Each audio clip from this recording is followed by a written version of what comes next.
여러분 더우세요? 갑자기 소리가 이게 작아졌어요. 할렐루야. 많이 덥긴 더우신가 보구나. 하나님이 계획하시고 지으실 터가 있는 성, 하나님이 계획하시고 지으실 터가 있는 성이란 제목으로 하나님 말씀을 전하고자 합니다.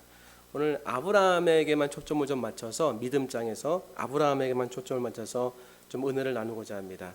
하나님께서 아브라함을 부르셨을 때에 아브라함은 어떻게 이렇게 나갔는가? 믿음으로 나갔다는 거예요. 그래서 8절 보니까 믿음으로 아브라함은 부르심을 받았을 때에 순종하여 장래 유업으로 받을 땅에 나아갈새 갈 바를 알지 못하고 나아갔으며, 뭐 동그라미 친다고 한다면 믿음으로 동그라미 치고 나아갔으며 동그라미 치고, 어떻게 우리가 나아가야 되는가? 믿음으로 갈 길을 알지 못해도 나아간다. 믿음으로 나아가는 것이다. 그러니까 우리가 앞으로 나갈 때는 뭘로 나가야 되는 것인가? 믿음으로 나가야 된다는 것을 알려주는 거죠. 그래서 구절을 보니까는 믿음으로 그가 이방 땅에 있는 것 같이, 그러니까는 믿음으로 이방 땅에 있는 것 같이 약속의 땅에 거류하여, 여기 약속의 땅은 어디입니까? 가나안 땅. 가나안 땅에 거류하는데, 하나님이 주신 약속의 땅이라고 한다면은 거기다 집 짓고 그 다음에 땅 파고 개간하고 해서 뭔가 마을을 이루고 그래야 되는데 그렇게 안 했다는 거예요. 마치 이방인의 땅에 있는 것 같은 모습으로 살았다는 거예요. 그 모습은 뭐냐면은 이방인의 땅에 있는 것 같이 약속의 땅 가나안 땅에 거류하여 동일한 약속을 유업으로 함께 받은 이삭 및 야곱과 더불어, 이삭은 아들, 그 다음에 야곱은 손자, 장막에 거했으니, 뭐 집 지고 뭐 땅 파고 뭐 이렇게 마을 만들는 게 아니라 장막에 거했다는 거예요. 이거 왜 이렇게 거했나 보면은, 이는 그가 하나님이 계획하시고, 하나님이 계획하시다, 헬라어로 테크니테스, 테크닉이 여기서 나온 거죠. 기술자, 장인. 하나님이 계획하시다, 하나님이 기술자가 되시고, 하나님이 기술자가 되시고 지으실 터가 있는, 그러니까 집다, 여기서는 또 헬라로 보면 데미올고스라는 그런 그 단어인데 건축자. 그리고 그러니까 하나님이 장인이 돼서 기술자가 돼서 건축자가 되시는 그런 성을 바랬습니다. 여기서 보면요, 이는 그가 하나님이 계획하시고 지으실 터, 이 터는 뭐냐면 하나의 어떤 판들, 계획들, 다른 말로 하면 뭐 요즘 말로 하면 시스템들, 이런 체계들을 얘기하는 거예요. 그리고 성을 바랬습니다. 여기 성에서는 폴리스, 헬라어로 도시입니다. 도시. 한마디로 표현하면 아브라함은 약속의 땅에서 막 자기가 집 짓고 계획하고 건설하고 하나도 안 했다는 거예요. 왜? 자기의 일이 아니라는 걸 생각한 거예요. 더 큰 일이 나타나는데 하나님이 장인, 기술자가 하나님의 기술로 건축되는, 이게 그 뜻이에요. 하나님이 계획하시고 지으실 이게 하나님의 기술로 건축자가 되셔서 하나님이 직접 그 터전과 그 체계를 갖고서 도시를 세우는 것을 소망했다는 거예요. 다른 말로 하면은 하나님이 세우는 도성, 하나님이 계획하시고 건축자가 되어서 모든 하나님의 체계로 움직여지는 하나님의 왕국, 하나님의 나라, 이걸 소망했다는 거예요. 이걸 소망했기 때문에 자신은 장막에서 살았다는 거예요. 하나님이 계획하신 그 성읍 하나하나를 보고 목도하고 거기에 순종하기 위해서.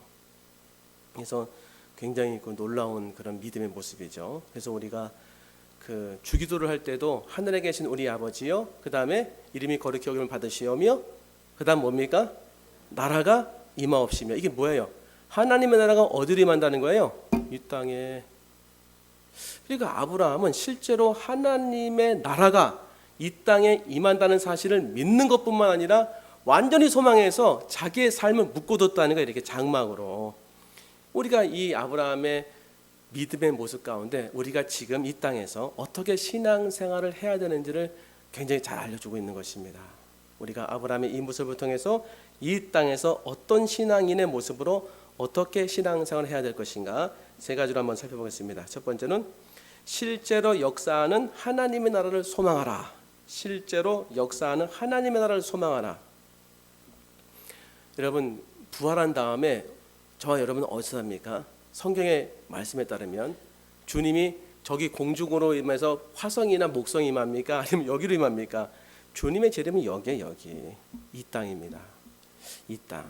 근데 이스라엘 역사 가운데 이스라엘, 하나님이 직접 인도하시고 하나님의 놀라운 역사를 바라보고 경험했던 이스라엘 사람과 우리의 차이는 무엇인가? 이스라엘 사람들 같은 경우는 어떤 하나님으로 그들은 인식하는가? 실제로 자신들을 통치하는 하나님, 실제로 자신들의 모든 삶을 지도하시고 운영하시고 계획하시고 만드셨던 그 하나님, 그걸 진짜 경험한 거예요. 그렇게 믿는 겁니다. 우리는 먼 나라 얘기처럼 이렇게 먼 나라 얘기처럼. 그래서 성경에 보면은, 그러니까 요한계시록, 창세기부터 요한계시록에 대해서 요한계시록 쭉 보면은 체계가 많이 나와요. 천부장, 백부장, 무슨 조직, 그 다음에 뭐 더 나아가면은 어느 뭐 직책들 상당히 많이 나오거든요. 뭐 왕, 이런 게 왜 이렇게 많이 나오나 어느 그 목사님 물어봤다는 거예요, 자기 동료에게. 그러니까 그 이스라엘 사람인데 유대인이겠죠. 이제 아주 너무 그냥 간단하고 확신에 찬 말로 한다는 거예요. 왜 성경에는 정부에 대한 이야기가 이렇게 많이 나옵니까? 그러니까 그 이스라엘 동료가 왜냐하면 장차 그렇게 될 것이기 때문입니다. 이렇게 대답했다는 거예요. 그래서 그 대답을 통해서 자기도 마음속에 뭔가 다른 그런 하나님의 은혜가 임했다는 거예요. 자기는 맨날 죽고 나가지고서 가는 하늘나라, 저 멀리 있는 하늘나라만 생각했지 이 땅에 임하는, 매일 우리가 주기도 하면서 이 땅에 임하는 하나님의 나라는 한 번도 생각해보지 못했다는 거예요. 그럼 하나님의 나라는 위치상으로 존재합니까? 저 위에? 실제로 하나님 나라는 천국에도 있지요. 그러나 주님께서는 우리에게 원하시는 것이 뭐냐면 이 땅에서 실현되는 하나님의 나라. 이게 무슨 차이가 있을까요? 만약 이 땅에 진짜 하나님의 통치가 이루어지고 하나님께서 직제를 짜시고 하나님께서 만드시는 정부와 나라가 있다고 한다면, 그걸 확실하게 믿는다고 한다면 내 신앙생활이 새로워질 것 같지 않습니까? 성경의 모든 가치관들은 실제요, 성경의 모든 가치관들은 내가 따라야 될 귀한 말씀이요, 그리고 내가 소망하고 내가 표대로 삼고 내가 가치관으로 삼아야 될 것이 세상이 아니라 하나님 말씀이고, 그리고 그 말씀 안에서 우리가 새롭게 이 땅을 변화시켜야 된다고 생각하지 않습니까, 여러분? 이사야 9장 6절에 보면은 1000년 전에, 예수님 당시 1000년, 지금으로부터 3000년 전이죠. 이는 한 아기가 우리에게 낳고, 예수님 얘기하는 거죠. 한 아들을 우리에게 주신 바 되었는데 그의 어깨에는 정사를 메었고, 정사가 뭡니까? 가버먼트. 이 나라, 이 여기에 나라가 있다는, 나라, 국가가 있다는 것입니다. 그러니까 예수님이 어깨에는 정사, 국가를 가지고 오셨다는 거예요. 이 국가는 무슨 국가입니까? 이 땅에 있는 국가가 아니라 하나님 나라의 국가라는 거예요. 하나님 나라의 조직 체계로, 하나님 나라의 가치관으로, 하나님의 체계로, 하나님의 말씀으로 통치되어지는 하나님 나라를 예수님이 직접 가져오셨다는 것입니다. 할렐루야. 그걸 어떻게 표현했습니까? 회개하라. 무슨 나라가 가까웠다? 하나님의 나라가 가까웠다. 한문으로 하면 천국. 그 천국을요, 저기 있으니까 너희들 빨리 죽어서 저리로 가라, 이 얘기가 아닐 수 있습니다. 그것도 영 틀린 얘기는 아니에요. 우리가 죽어서 가는 것 천국도 있지만 주님은 하나님 나라를 갖고 오셨다니까, 이 땅에요. 하나님 나라를. 얘들아, 너희의 나라는 지금 악한 영과 그리고 타락한 그런 사람들로 인해서 완전히 이 나라는 온전한 나라가 아니란다. 내가 하나님의 나라를 너희에게 갖고 왔다. 하나님이 통치하시고 하나님이 운행하시고 모든 죄악들이 없어지고 모든 묶였던 것들이 풀려지는 놀라운 나라가 있으니 너희는 마음을 바꿔서 세상에 안주하지 말고 세상 나라에 머물지 말고 하나님의 나라에 들어오거라. 이 메시지 아니겠습니까, 여러분? 그래서 복음서에 보면은요, 상당히 많은 나라에 대한 그런 확신에 찬 질문들이 많이 나타나요. 특별히 제자들 보면은 마태복음 20장에 보면은 이런 말이 있습니다. 20절에 그때의 세베대 아들의 어머니가, 이게 야고보의 어머니 아닙니까? 그 아들들을 데리고 예수께 와서, 두 아들을 데리고 왔어요. 절하며 무엇을 구하니 예수께서 이르시되 무엇을 원하느냐 이르되 나의 두 아들을 주의 나라에서 하나는 주의 우편에 하나는 주의 좌편에 명하소서, 앉게 명하소서. 자리를 구한 거예요. 사실 뭐 그 올바르게 구한 건 아니겠지만 우리가 살펴봐야 될 건 뭐냐면 주의 나라가 임하는 것을 분명히 확신했다는 것입니다. 그 나라의 통치한 누구다? 예수님. 그러니까 지금 예수님을 메시아로 본 것입니다. 그 메시아는 공중 위에서 뜬구름 잡는 그런 메시아가 아니라 실제로 이 땅에서 통치하시고 하나님의 영광을 통해서 하나님 나라를 실현하실 그 예수님으로 이 사람들은 본 거예요. 그래서 자기의 아들들을 거기에 첨가한 겁니다. 그리고 또 있어요. 마태복음 20장 24절 그 얘기를 듣고 나서 제자들이 화가 난 거예요.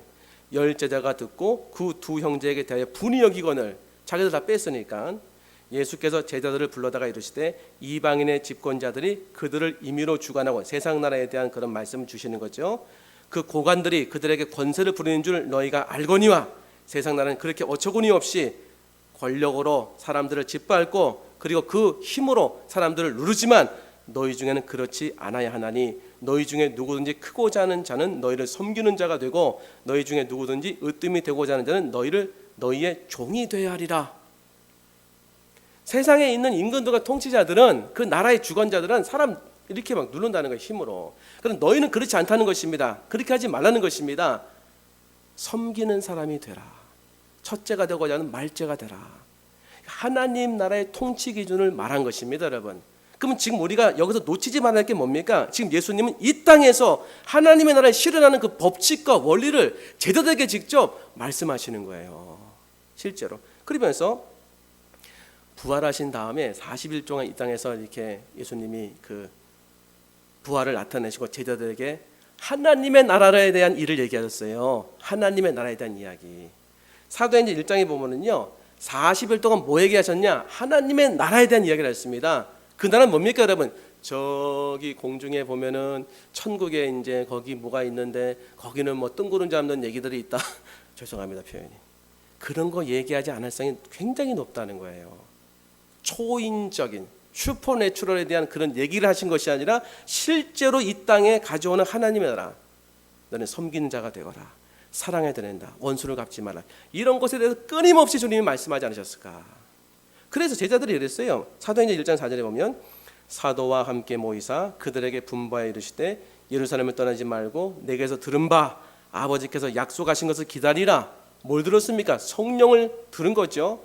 성령을 듣고 하나님의 나라에 대한 걸 들은 거죠. 요한은 물로 세례를 베풀었으나 너희는 몇 날이 못되어 성령으로 세례를 받으리라 하셨느니라. 내게서 들은 바 성령에 대한 말씀도 있지만 여기서 우리가 놓쳤던 게 뭐냐면 하나님의 나라를 40일 동안 얘기했다는 사실을 아셔야 돼요. 뭐 그걸 듣고서 지금 제자들은 성령으로 세례를 받는다고 얘기하니까 그게 떠올릴 수도 있는 거죠. 그래서 그들이 모였을 때에 예수께 여쭈어 이르되 주께서 이스라엘 나라를 회복하심이 이때니까.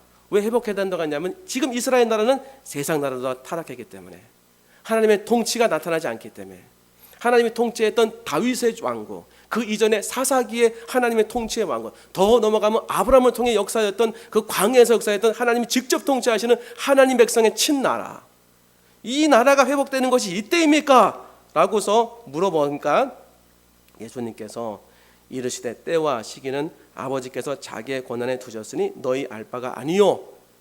아니다라고 하지 않으셨죠? 무슨 얘기입니까 이게요? 지금 그러면 그 성령으로 세례 주실 때가 하나님의 나라가 회복되는 그 순간입니까? 아니다.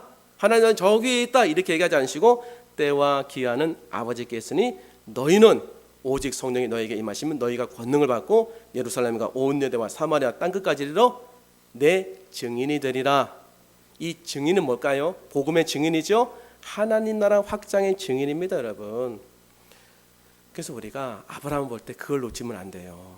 아브라함은 실제로 이 땅에 임하는 하나님의 나라를 아무것도 없는 상태에서 꿈꿨다는 거예요. 너무 놀라운 믿음의 은총입니다. 저는 이거 하나님이 주셨다고 생각이 되어져요. 인간이 뭔데 이런 걸 생각하겠습니까? 아무것도 없는 풀밭에서 장막에 딱 살면서 그 가나안 칠족 속에 사는 그런 타락한 세상에서 아브라함은 엄청난 하나님의 도성이 저 위에 공중에 있는 것이 아니라 실제로 이 땅에서 하나님이 통치하시고 하나님이 세우시고 하나님이 다스리는 그 나라가 임할 것이라는 것을 확신했다는 거예요. 할렐루야.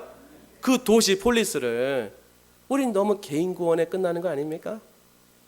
뭐 우리 구원받고 끝나는 거 아니에요? 이렇게 교회가 나갈 바는 너무 상실하고 있지 않습니까? 하나님의 도성, 이 아브라함이 꿈꿨던 하나님의 도성은 교회가 너무 이거 생각하지 않는 것이 아닌가요?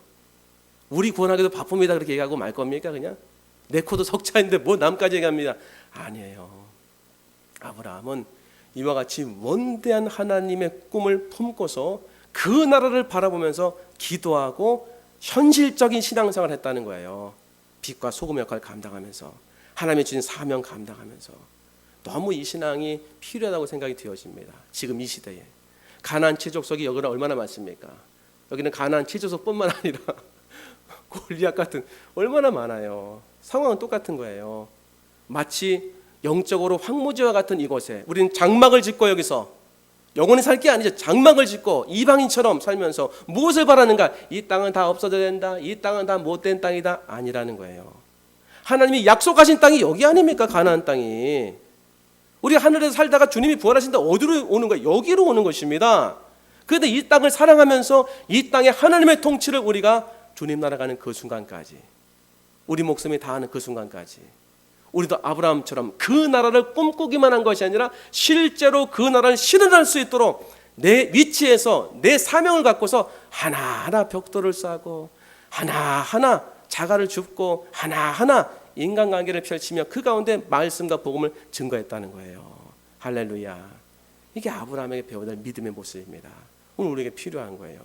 두 번째, 오늘 본문을 통해서 아브라함을 통해서 우리가 받아야 될 신앙은 무엇인가? 첫 번째는 이 땅에 내려오는 하나님의 나라를 꿈꾸면서 이 도시에 대한 소망을 갖자. 두 번째, 우리의 뿌리를 살펴야 한다는 거예요. 우리의 뿌리를 살펴야 한다. 우리의 뿌리를 살펴야 된다. 지금 아브라함은 약속의 땅에 살면서 장막에서 살았습니다. 호화 궁궐 짓지 않았습니다. 장막에서 살았어요. 그 뿌리를 왜 장막에서 살았을까요? 그 뿌리가 하나님께 있는 거 아닙니까? 이 땅에 있는 사람들은 장막에 살겠습니까? 답답해서 돈 좀 있으면 빨리 집 짓고서 이렇게 여기 터 넓히고 그 앞에 쫙 멋있는 거 이렇게 해서 이 땅이 천국인 것처럼 그 왕처럼 살지 않겠습니까? 하나님의 나라가 이 땅에 오는 것을 소망하면서 우리는 누구냐면 하나님의 자녀요. 우리의 모든 기초와 틀과 뿌리는 하나님 앞에 두어야 됩니다. 하나님 안에. 아브라함이 그런 삶을 산 거예요. 그러니까 흔들림이 없는 거죠. 하나님께 뿌리를 내리니까 그 뿌리가 어디서부터 원천적인 그런 그 생명수와 그 양분을 섭취하는가? 하나님으로부터. 근데 우리가 세상에다 뿌리를 내리면요 늘 흔들리는 거예요. 늘 거기서 양분이 아니라 악한 기운이 올라오는 겁니다. 악한 기운이. 그 다니엘 김 선교사님이 이기는 자라는 책을 또 냈더라고요. 거기 보면은 자신이 왜 간증을 1년 전에 안 하기로 하나님과 약속했다는 거예요. 간증 안 하기로. 좀 뜸한 것 같더라고요. 그래서 보니까 간증 안 하기로 약속했다는 거예요. 왜냐하면 몇 가지 이유가 있는데 하나님 앞에 이렇게 서서 은혜를 많이 받았는데 하나님과 자신의 이 친밀감이 자꾸 가볍게 이렇게 다뤄지더라는 거예요. 간증을 통해서. 하나님과 자신만의 친밀한 그 엄청난 은혜와 추억이 간증을 하다 보니까 너무 가볍게 다뤄지고 그것을 통해서 자꾸 이렇게 인위적인 간증을 하게 되는 자신을 보았다는 거예요. 글로 다할 수 없는 하나님에 대한 그 친밀함과 은혜가 있는데 이걸 이렇게 간증하다 보니까는 어느 사회인가 너무 많이 간증하다 보니까요. 이 간증 가운데 이 2,000명에 되는 그런 학생들이 있으면은 청소년들은 자꾸 생각을 이렇게 흔들린다는 거예요. 딴 생각하는 거죠. 그러다 보니까 속사포처럼 얘기해가지고 생각을 이렇게 흩트지 않으려고 이렇게 그 선교사님이 하다 보니까 말이 엄청 빨라지고 그 다음에 물도 마시지 않고 땀도 닦지 않는 그런 일을 그냥 강단에서 계속 했다는 거예요. 그러다 보니까 자기도 모르게 너무 많이 하다 보니까 이게 줄줄이 외워지더라는 거예요. 간증이요. 다른 편을 쓰려고 하는데 다른 편이 안 나오고 그 편이 자꾸 나오더라는 거예요. 그러면서 깨닫는 게 뭐는 게 나도 모르는 사이에 하나의 이게 정형화되어 있는 자신의 모습과 하나님과 자신의 관계가 하나의 그냥 정형화된 모습으로 테크닉화되어 있는 그런 자신의 모습을 발견했다는 거예요. 은혜가 떠나가는 그 모습들이. 그 또 하나는 말씀이 간증 때문에 자꾸 가려지는 것을 발견했다는 거예요. 아이들이나 청소년들은 간증을 기억하는 것이 아니라 말씀을 기억해야 되는데 자꾸 간증을 기억하니까는 하나님 앞에 자기가 어느 순간에 이거는 아니다. 아무리 간증이 뛰어나도 말씀을 가린다면 무용지물이 아닌가. 이 두 가지 이유 때문에 간증하지 않기로 약속했다는 거예요. 간증하지 않는 이유. 하나님과 자신의 추억이 너무 정형화되고 너무 세속화됐다. 그렇게 표현되고 두 번째 말씀이 가려진다는 거. 그래서 간증을 안 하려고 약속을 하는데 두렵더라는 거예요. 그 마음속에. 하나님, 만약 청소년들이 제 설교를 안 들으면 어떻게 하죠? 여러분은 이런 건 경험 아마 없으실 수가 있어요. 근데 목회자는 충분히 이럴 가능성이 있습니다. 특별히 유명하고 지명도가 있는 분들은요, 하나의 결단 가운데 이런 마음에 좀 그 두려움이 느껴질 수 있어요. 제가 간증을 안 했을 때 아이들이 졸면 어떻게 합니까? 캠프나 집회에서 다니엘 김 선교사는 이제 영향력이 없다고 안 부르면 어떻게 합니까? 이런 질문 우리도 할 수 있지 않습니까? 내가 학벌이 없고 집이 없고 직장이 없어도 다른 사람들이 나를 반겨줄까요? 뭐 이런 거 아니겠습니까? 그때 하나님은 뿌리를 바꾸라고 자신에게 훈계했다는 거예요. 너의 뿌리를 바꿔라. 자신은 하나님 앞에 회개하고 그 뿌리를 온전한 곳으로 바꿨다는 거예요. 그러면서 하나님께서 주신 그 말씀 가운데 하나님 저의 뿌리가 잘못된 곳이 있었습니다 고백하면서 갈라디아서 1장 10절의 말씀에 마음에 감동 주셨다는 거예요. 이제 내가 사람들에게 좋게 하랴 하나님께 좋게 하랴 사람들에게 기쁨을 구하랴 내가 지금까지 사람들의 기쁨을 구하였다면 그리스도의 종이 아니니라. 내가 지금까지 뿌리를 하나님께 뒀다고 하는데 이게 잠깐 세상으로 옮겨졌구나. 사람에게 옮겨졌구나. 나의 뿌리는 하나님이십니다. 나의 뿌리는 그리스도이십니다. 다시 주님의 불꽃 같은 눈동자를 의식하며 살겠습니다 했다는 거예요. 우리도 뿌리 점검해 봐야 됩니다, 여러분. 내 뿌리는 어디 있나? 내 뿌리는 내가 쌓아놓은 그 부귀영화에 있는가? 아니면 주의 말씀과 복음 그 안에 있는가? 하나님 말씀 앞에 내가 뿌리를 두고 있는가? 하나님께 소망을 두고 있는가? 아니면 세상에서 이 벌고 하자 하는 이런 것들의 뿌리를 들고서 기뻐하는가? 슬퍼하는가? 내 뿌리가 어딨냐 보이는 거예요. 내가 무엇으로 기뻐하고 무엇으로 슬퍼하는지를 알아야 된다는 거예요. 좀 저도 그런 것 같아요. 물질이 없으면 슬프고 물질이 있으면 기쁘고 당연할 수 있다고 생각하지만 한편으로는 하나님의 임재가 좀 덜 느껴지면 너무 원통하고 하나님의 임재가 강하게 느껴지면 너무 기뻐하고 이 모습이 진짜 아니냐는 거죠. 이 모습이 하나님이 나와 친밀한 은혜 가운데 하나님의 말씀을 주시면 그게 너무 기쁘고 너무 감격스럽고 너무 좋고 이런 것으로 우리가 채워져야 되지 않겠습니까? 너무 세속적으로 타락했다는 거예요. 믿는 그리스도인들이 뿌리를 다른 데 두고 있으니 양분이 잘못 올라온다는 거 아니겠습니까? 청년들이랑 2013년도에 베이징, 두바이, 요르단, 암만, 예루살렘, 나사렛을 이렇게 한 바퀴 쭉 도는 선교여행을 했다는 거예요. 굉장히 행복한 여정이었답니다. 그런데 여행하는 내내 얼굴이 어두운 한 청년이 있었다는 거예요. 그래서 이 목사님이 왜 그렇게 표정이 어두워? 모르니까는 침울한 목소리 청년이 목사님 죄송합니다. 사실 제가 한국에 돌아가면 신대원 면접을 봐야 하는데 그것이 부담이 돼서요. 분명히 신대원 지원 동기를 물을 텐데 마땅히 대답할 말이 없어요. 당연히 묻지요 이건요. 대답할 말이 없다는 거예요.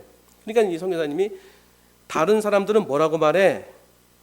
굉장히 훌륭한 말을 하지요. 썩어져가는 대한민국 땅을 살리겠다거나 이 땅의 청소년들을 살리겠다거나 하면서 자신을 뽑아야 할 타당한 근거를 제시하지요. 이 맞습니다. 그러면 너는 왜 신학교 가냐? 그랬다는 거예요. 그럼 넌 왜 신학교 가려고 하는 거야? 동기를 물어보는 거죠. 이렇게 대답했다는 거예요. 나 같은 죄인을 구원해 주신 것에 감사해서 무엇을 드릴까 생각해 보니 저는 드릴 게 없어서 제 인생이라도 드리려고요 했다는 거예요. 진짜 송구해 가지고서 죄만이 졌나 봐요. 송구하고 참담해서 하나님 앞에 나갈 게 없으니까 너무 송구해 가지고 자기 몸이라도 드리고 싶어서 이제 순수한 마음으로 이제 드리는데 마땅한 떠오르는 사명은 없었던 거예요. 너무 훌륭한 대답이죠. 이 목사님이 충격을 받고 이렇게 얘기해 줬다는 거예요.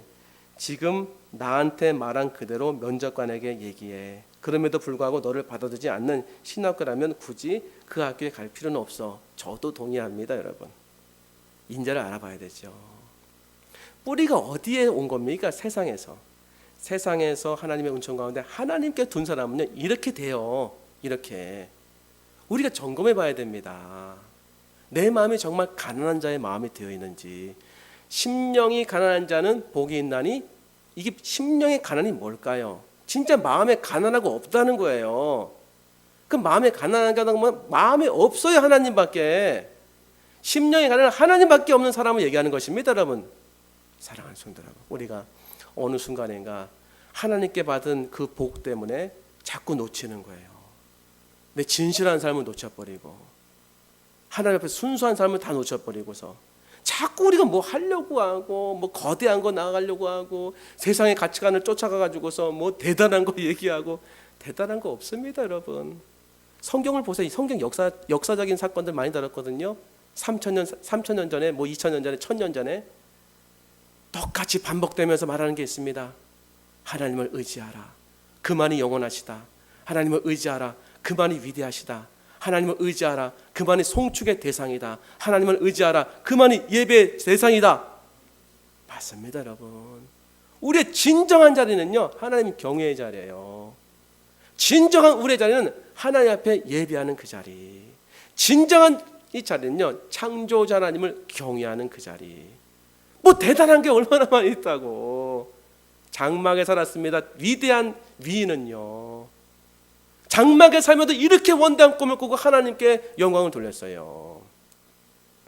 저는 왜 저도 이런 설교를 하는지 모르겠습니다. 오늘 이 말씀은 저에게도 굉장히 귀중한 말씀인데, 저는 이 말씀을 다른 각도에서 사실은 처음에 연구를 이렇게 했어요. 야, 하나님께서 엄청난 걸 주시겠다. 그래가지고 그걸 기대하면서 이제, 야, 여기에 뭐 하나님이 지으실 터가 있는 성이 있다면, 야, 이 터에 한 몇백 평이 될까? 1,000평이나 되나? 우리에게 주시는 땅은 하나님이 계획하시고 지으실 1,000평이 되나? 이런 걸 막 계획하면서 바라봤는데 아니더라고요. 얘야, 너는 왜 이렇게 작게 꿈을 꾸느냐? 내가 아브라함에게 준 비전은 작은 땅 조가리가 아니라 이스라엘 민족이었다. 하나님의 백성이었다. 하나님의 도성이었다. 이런 말씀이었더라고요. 사랑하는 성도 여러분, 우리의 마음을 어디에 두고 있는지 살펴봐야 될 것 같아요. 자꾸 우리가 뭐 거대해지고 원대해지고 화려해지고, 이 모든 것이요, 전부 나쁘다는 게 아닙니다. 뿌리를 하나님께 두고 위대해지고 원대해지고 이 외모가 수려해지는 건 저는 좋다고 생각이 되어져요. 하나님의 목적 가운데 가는 거니까, 필요에 따라 가는 거죠. 그러나 뿌리를 하나님께 두는 척하면서 세상에 뿌리를 두고서 마치 하나님 믿으면서 하나님 앞에 영광을 돌린다고 얘기하면서 뭔가 화려하고 거대하고 위대함으로 나간다는 것은 야망이 나오는 겁니다. 하나님 앞에 야심으로 사는 거예요. 존경해야 됩니다, 여러분. 우린 그런 삶을 충분히 살 수 있습니다. 이런 삶을 충분히 얘기할 수 있어요. 어떤 분 그러더라고요. 종교 사업하는 거 아니냐고. 왜 이런 얘기가 나왔을까요? 복음에 무슨 사업이 있겠습니까? 그렇게 안 믿는 사람들은 보여지는 거예요. 주를 위해 헌신한다고 얘기하지만 전부 다 자기 잘 먹고 잘 살려고 그렇게 하는 거 아니냐. 결국 돈이 아니냐. 뭐 그런 얘기를 하더라고요. 이번에 뭐 유씨 그분 이렇게 얘기하시면서 결국은 돈이 아니냐, 뭐 그런 얘기가 많이 나오더라고요. 그러면서 그 종파와 우리를 똑같이 봐요. 안 믿는 사람들은 구원파든지 뭐 안 구원파든지 다 똑같이 봅니다. 다 똑같은 사람들 아니냐. 똑같지 않습니다라고 얘기해주고 싶은데 너무 길지 않겠습니까? 우린 말로 할 필요 없는 것 같아요. 뭐 얘기한다고 뭐 알아듣든지 안 알아듣든지 뭐가 중요하겠어요? 우리가 이와 같은 삶을 뿌리를 두고 살고 있는가 더 중요하지 않겠습니까? 하나님 앞에 진짜 살고 있고 주님을 기쁘시게 해드리고 있는가? 이게 진짜 필요한 거죠. 이 땅에서 진정하게 우리에게 행복을 주고 진정한 기쁨과 진정한 감사는 어디로부터 옵니까? 하나님께 터를 두고 하나님께 뿌리를 둬야 돼요. 하나님께 뿌리를 두고 거기에서 은혜와 안식을 누려야 우리의 삶이 안전한 것입니다. 할렐루야.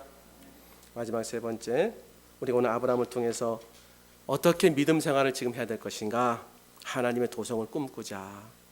우리의 뿌리를 하나님께 두자. 장막처럼. 마지막 세 번째, 환난의 시대에서 이기는 자로 살자. 환난의 시대에서 이기는 자로 살자. 이거는 저 김단열 선교사님 책을 좀 베꼈어요. 거기 이기는 자들하고 책 제목이. 이해가 된다고 생각합니다. 옳다고 생각이 되어집니다. 지금 아브라함은요, 그 김단열 선교사님, 다니엘 김입니까? 김단열이 헷갈려요. 책을 들고 다니엘 김 선교사님. 그분이 얘기하는 게 뭐냐면 내일은 평안이 아니라 환난이라는 거예요.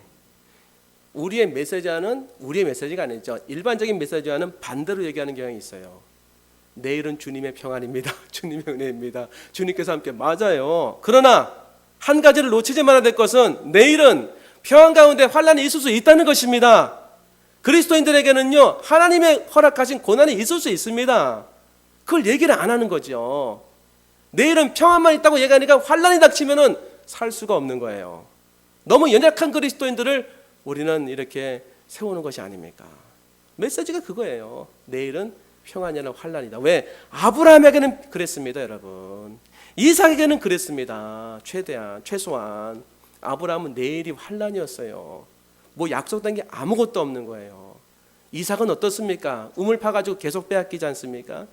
야곱은 어떻습니까? 130 살면서 내 나그네 인생길이 험악했다. 험악하다는 거. 진짜 험악했습니다.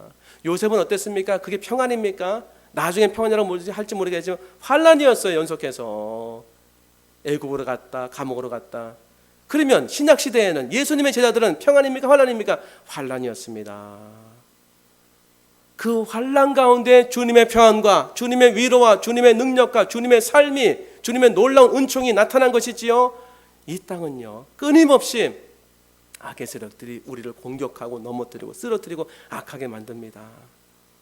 그런 찬송은 맞는 얘기 아니겠습니까, 여러분? 성경책을 이 목사님이 그 분당에서 이제 선교 집회를 하는데 좀 일찍 갔나 봐요. 그래서 분당 근처에 있는 그 공원에서 성경책을 딱 펼쳐보고 앉았는데 갑자기 두 사람이 오더라는 거예요. 두 사람이 딱 오더니 이렇게 얘기하더라는 것입니다. 혹시 어머니 하나님에 대해서 들어본 적 있으십니까? 깜짝 놀라가지고 이 목사님은 예? 우리 하나님은 아버지신데요? 그랬다는 거예요. 그러니까는 그때부터 하늘에서 내려온 예루살렘에 대한 얘기를 하고 그리고 재림에 대해서 쭉 얘기하는데 선교사님 그랬다는 거예요. 이건 아니다. 자기는 논쟁을 싫어한다는 거예요. 저는 이렇게 생각합니다 하고서 웬만하면 얘기하지 않고 가려고 했는데 논쟁을 안 하는 분이니까 말도 안 되는 얘기하니까 너무 불쌍하고 안타까운 마음이 들더라는 거예요. 그래서 그리스도는 그렇게 오는 게 아닙니다. 하나님 이런 분이십니다. 공부를 많이 한 분이니까요. 재림에 대해 설명하니까 그리고 정확하게 찝기 시작하니까 논쟁이 되더라는 거예요. 진리를 얘기해도 안 받아들이면 싸우는 거 아니겠습니까? 그런데 이렇게 막 소리가 커지니까 잠시 후 자기 주변에 67사람이 쫙 몰려들더라는 거예요. 대적 기도를 하기 시작하더라는 것입니다. 사탄아 물러가라. 전능하신 하나님 이 사람의 강팍한 마음을 녹여주세요. 그러더라는 거예요. 자기가 그걸 당하고서 많이 생각했다는 거예요. 하나님이 우리에게 많은 은혜 주셨는데 잘못된 거짓 교사에 현혹되고 넘어가면 사람이 저렇게 될 수 있구나. 바른 믿음과 바른 신앙 가운데 서지 않으면 우리의 믿음이 잘못 서 있으면 너무나 위험하고 그리고 참 불쌍한 인간이 되는구나. 베드로서 후서 1장 20절에 보면 먼저 할 것은 성경의 모든 예언은 사설에 풀 것이 아니니 예언은 언제든지 사람의 뜻으로 낸 것이 아니요 오직 성령의 감동하심을 받은 사람들이 하나님께 받아 말한 것입니다. 이게 뭐 어머니 하나님 여러분 처음 들어보셨습니까? 지금 처음 들어본 그런 얼굴을 하고 계세요. 안상홍 얘기. 안상홍은 인터넷 딱 보면요 이렇게 나와 있어요. 엘로힘이신 안상홍님과 참 엘로힘은 전능하신 하나님이에요. 엘로힘. 야 참 말하기도 참 송구하네. 엘로힘이신 안상홍님과 어머니 하나님을 믿는 우리들이 이렇게 나와요. 기가 막힌 노릇이죠. 근데 그 안에 들어가면은 그 못된 논리들이 사람을 현혹하는 겁니다. 지금 이게 하나님의 교회 안상홍 여기만 있는 게 아니에요. 얼마나 많은 이단들이 지금 고통을 주는지 아닙니까? 얼마나 많은 사람들이 현혹시키는지 아세요? 영적으로도 환란의 시대가 왔다니까요. 영적으로도 바로서지 않으면요 이와 같은 사람들에게 잘못된 그런 호기심으로 얼마든지 넘어갈 수 있습니다. 여러분 문턱 넘어가면 저거 하지 그냥 현혹되면 금방 넘어가는 거예요. 안타까운 얘기도 많이 들었어요. 그런 얘기는 할 필요가 없습니다. 안 좋은 얘기니까. 노스캐롤라이나에서 집회를 하는데 2박 3일 동안 특별한 신방 요청이 있었다는 거예요. 근데 집회도 안 오고서 신방 요청하니까 그 선교사님이 가고 싶지 않았다는 거예요. 그런데 그 교회 목사님이 정말 꼭 갔으면 좋겠다고 이렇게 좀 요청해가지고 갔다는 거예요. 갔는데 젊은 부부가 이렇게 인사를 마중 나오는데 분위기가 이상하더라는 거예요. 분위기가 이상해가지고서 인사를 하고 거실로 들어가 보는데 거실에 들어가는 통로 옆에 병실처럼 꾸며진 방이 있었다는 거예요. 거기 한 7살 정도로 보이는 어린아이가 누워 있었다는 거예요. 그 부부가 아이를 소개합니다. 목사님, 우리 아들이에요. 근데 이 아이가 2살 때 풀장에 빠졌는데 이제 간신히 이제 인공호흡을 통해 가지고 목숨을 건졌는데 안타깝게도 의식이 안 돌아온 거예요. 그 다음번에 실제 나이는 4살인데 영양제만 계속 공급하다 보니까 아이가 비대해져 가지고 7살처럼 보였던 겁니다. 근데 이 목사님, 선교사님 보니까 침대, 거기 아이 병실에 있는 침대 이렇게 보니까 거기 팻말이 이렇게 하나 붙여져 있는데 다리 구부리지 마세요라는 그런 말이 붙여 있더라는 거예요. 알고 보니까 2년 동안 다리를 쓰지 않았기 때문에 다리를 구부리면 뼈가 튀어나올 수 있다는 거예요. 가만히 있는 거죠, 이제 2년 동안. 선교사님 너무 놀라가지고 아무 얘기도 못 하겠다는 거예요. 위로를 줄 수도 없고. 그래서 가만히 이렇게 좀 서 있는데 어떻게 되나. 젊은 부부가 오히려 자신을 위로했다는 거예요. 목사님, 기도해달라고 모신 거 아니에요. 예? 감사해서 모신 것이에요. 무슨 말씀이십니까? 사실 2년 전에 아이가 이렇게 되기까지 저희는 말 그대로 썬데이 크리스천이었어요. 어렸을 때부터 교회 주일학교에 다녔으니까 교회는 다니는 거지 특별히 예배를 드릴 이유가 없었어요. 그런데 이런 일이 생기는 너무 갈급해져 교회에 가고 싶은 마음이 간절했습니다. 하지만 24시간 부부가 교대로 아이 옆에 앉아서 간호를 해야 해서 교회에 갈 수가 없었습니다. 할 수 없이 인터넷이라도 말씀을 들으려고 하다가 유튜브에서 선교사님의 설교를 듣게 되었어요. 그때 이제 뭐 진정한 성공 무엇인가 그 설교를 들었나 봐요. 완전히 바뀌었다는 거예요. 완전히. 진정한 성공이란 무엇인가 뭐 얘기하겠습니까? 이 땅의 세속적인 성공이 아니라 주님 안에서 사명을 감당하고 환난 가운데에서 말씀을 붙잡고 마지막까지 경주에서 완주하는 그 사람이 성공자다. 그 메시지 아니겠습니까? 저도 이번에 메시지 하도 많이 들으니까 그냥 알겠어요, 이제요. 그때부터 아이 옆에 앉아가지고 한 100평가량을 들었다는 거예요. 뭐 갈 데가 없으니까, 교회를 못 가니까. 한 평당 50번 정도 들으니까 다 암송이 되더라는 것입니다. 한 편당 50번. 이제 우리 교회도 인터넷이 이제 됩니다. 한 편당 50번 들으면은 암송이 된다는 거예요. 할렐루야. 아멘은 거의 안 하시네. 한 편당 50번을 들으니까 이렇게 들어오더라는 거예요. 믿음은 들으면서 나며 들으면 그리스도의 말씀으로 말미암느니라. 진짜 맞습니다, 여러분. 저도 한 평당 10번 이상 들은 설교 많아요. 듣고 또 듣게 되는데 거기에 새로운 게 이렇게 들려집니다, 여러분. 그럼 영화를 볼 때 보는 방법이 있다면서요. 처음엔 뭐 스토리를 보고, 그 다음엔 배경을 보고, 그 다음엔 문화를 보고, 그 다음엔 철학을 보고, 그 다음엔 사상을 보라. 뭐 이런 얘기가 있더라고요. 볼 때마다 새로운 것입니다, 여러분. 들을 때마다 진짜 새롭고 믿음이 생겨요. 그러니까 설교를 한 번 듣고 끝내면 안 됩니다. 또 듣고 또 듣고 하는 거예요. 오히려 은혜를 받았던 그 설교를 반복해서 들을 때 더 큰 감동이 온다는 사실을 아시기 바랍니다. 이렇게 얘기하는 거예요. 목사님, 우리가 바뀌었어요. 이제 두렵지 않습니다. 예수 그리스도가 우리 인생의 주인 되시기에 세상이 말하는 성공은 필요 없습니다. 우리는 이미 이겼어요. 이러더라는 거예요. 이게 승리자의 모습입니다, 여러분. 이게 이 땅을 살아갈 때 주님이 우리에게 주시고자 하는 은혜의 마음이에요. 어떤 환난에도 어떤 고난에도 흔들리지 않고 주님께 뿌리를 두고 하나님 말씀을 굳게 믿고 주님과 교제하면서 힘을 얻어 이 땅을 살아갈 때에 주님이 공급하시는 힘과 위로와 은혜를 통해서 넉넉히 세상을 이기는 그 사람이 말로 진짜 승리자요 이기는 자라는 것입니다. 아브라함이 저는 이런 사람이 됐다고 생각합니다, 여러분. 아브라함의 삶은 절대로 평안만 있지 않았습니다.